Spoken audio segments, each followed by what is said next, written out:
In looking at the growth of cities at the turn of the century, we have to start by looking at immigration and immigration patterns and the changes to those patterns.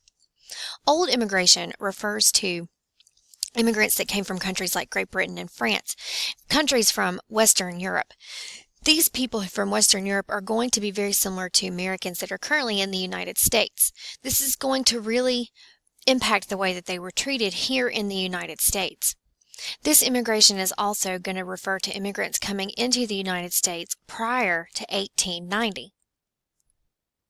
New immigration refers to immigrants that began coming to our country around 1890. We see a very big contrast from old immigration.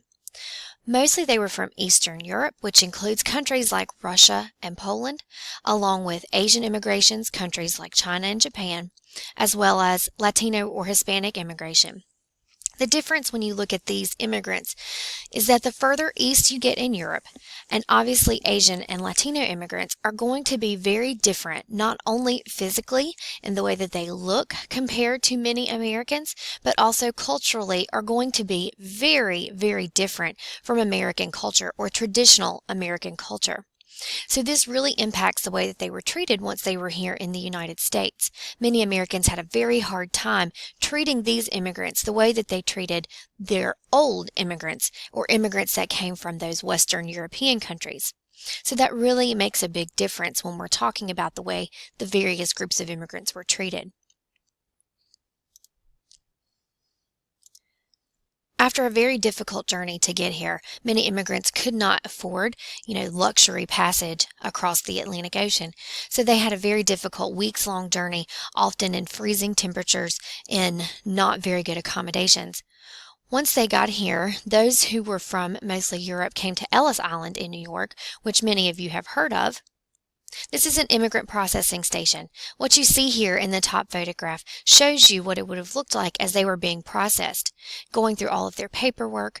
They also had to have health screenings to make sure that they were healthy. They also had to prove that they could work or had someone who was willing to vouch for them.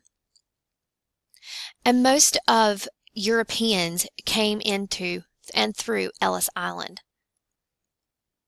Angel Island is the exact same thing. It's another immigrant processing station in San Francisco.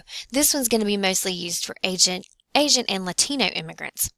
And as you might imagine, again, the treatment at these two centers is going to be a little bit different. Those at Ellis Island tended to be detained for less time compared to those at Angel Island. You could be detained or confined for a period of time if it was seen that you had some type of ailment or illness that they did not want to spread.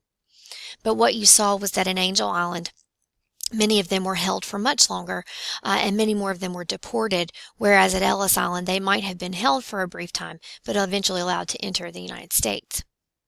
Once they arrived, they faced a lot of culture shock. The culture here in the United States was so very different from what they were not only expecting, but from where they came from as well. So many immigrants, once they arrived, decided to settle in ethnic communities. That means they all settled together. That's where they were most comfortable at. That's where they could practice their religion, speak their language freely, eat the same foods, and basically try to live out their lives the way they had in their home countries. So that's why we see in major cities, you have things like Chinatown, Little Italy, places like that, because they settled all in one area. The United States has been given the nickname a melting pot, meaning that once all of these cultures got here in one place, that they really all kind of blended together and began to rub off on one another. So many people do call us a melting pot, and that we had so many different people and different cultures coming together in one location and living together eventually in harmony, or at least attempting to. Unfortunately, anytime you see a sharp rise in immigration, you also see a rise in something called nativism. Nativism is where you favor native-born Americans over immigrants. This is going to be a policy that many Americans adopt. They begin to use that nativism to fight against immigrants. For example, one example of this is going to be the Chinese Exclusion Act.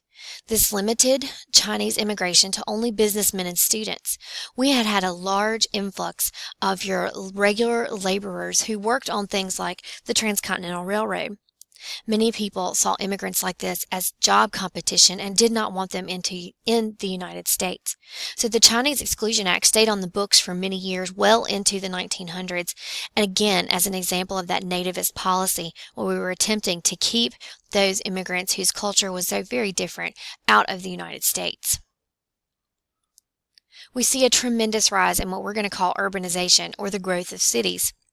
In 1840, only 1/12 of the United States population lived in big cities. The rest of that population is going to live in agricultural areas and going to be farmers. But by 1900, 1/3 of all Americans lived in a city. That shows you how much those cities grew in just a very brief time, and how little time those cities had to respond to the needs of those citizens. This is also the area where most immigrants settle. That's going to contribute to the growth of those cities because that's going to be where they were more likely to find a job. The fact that many people were leaving farming, even though they might have attempted it to start, they now realize that farming was very difficult, so they're going to leave that for factory jobs. The closing of the frontier. Remember, there was in 1890, the government reports there's no more free land to just be given away like there had been prior to that.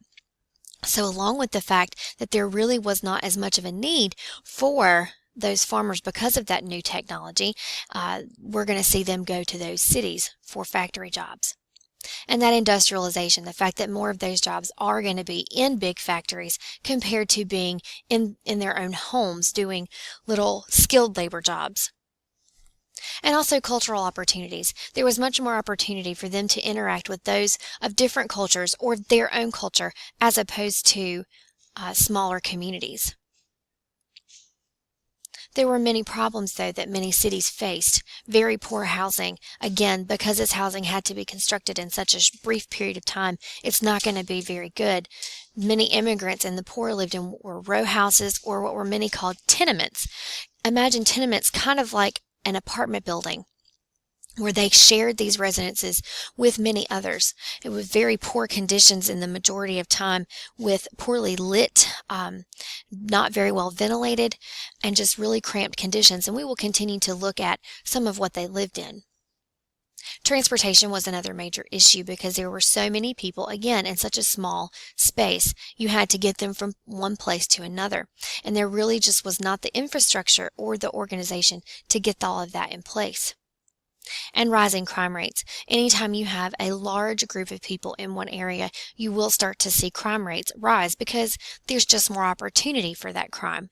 And the fact that you have so many poor, that is one of the only things that they could do in some cases was to participate in crime. Very few city services were available. Things like trash pickup or street sweepers did not exist at this point in time. So the fact that cities were very, very dirty. They did not have many cases running water or clean water at that.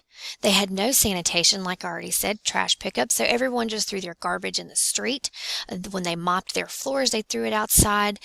All of that was just happening right there in those cities, so they were very, very dirty, dirty places. Fire was also a major issue. At this point in time, most of those structures were built out of wood, and they were very close together, so if a fire did start, it spread very, very quickly. And there were also not very many fire departments like we have today. In one instance in Chicago in 1871, there was the Great Fire there that burned for 3 days and destroyed about a quarter of that city before it was finally put out. Pollution and disease is another major issue, again, because of the concentration of the people in that one area. You see that the disease spreads very quickly, just like when you have people in a cramped space, like a school, for example. When one person gets sick, you see it spread. Pollution is also another major problem. Again, people were not concerned with keeping everything clean, and they were just throwing any kind of waste they had out into their rivers and in the streets. If they threw it in the street when it would rain, it would eventually wash into their water supply. So you see lots of issues there. The social gospel movement is going to emerge in response to all of these issues. The social gospel movement is based on that Christian theme of helping the less fortunate. And we see many organizations like the Salvation Army come up through the social gospel movement. Jacob Riis is one example. He is the gentleman on the top left here. He's going to write a book called How the Other Half Lives, in which he tries to expose the living conditions of the immigrants and many poor in those inner cities. He basically goes around showing pictures to display just how terrible these conditions are. Jane Addams, who's on the bottom right here, is going to start something called the Hull House in Chicago. The Hull House was a settlement house, and these settlement houses were institutions that are going to provide education, recreation, and other social services to the community. In many instances, it was the poor as well as immigrants, and it was attempting to try to get them to adjust to their lives in America, just by basic things that they might need. What you see here, both of these, Jacob Riis and Jane Addams, are going to be a part of the social gospel movement. People who see what's going on in these inner cities and want to see positive change come about because of that. So we start to see that even though things are bad, we start to see a movement of people who want to improve what's going on in these inner cities.